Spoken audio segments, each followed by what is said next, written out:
expensive sport to do it yourself. It's always good to have these sponsors like Southern Farm Supply out of Union Grove, North Carolina, to sponsor this track. Out of been pulling for a couple years now, it's been doing really well. This is another diesel.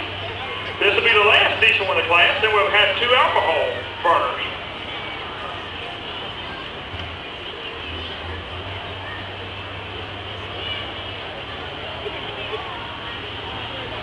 All right, Adam Harris out of Statesville on the Southern Express, sponsored by Southern Farm Supply out of Union Grove, North Carolina.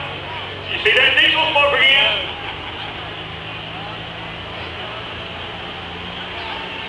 Winding those turbos up.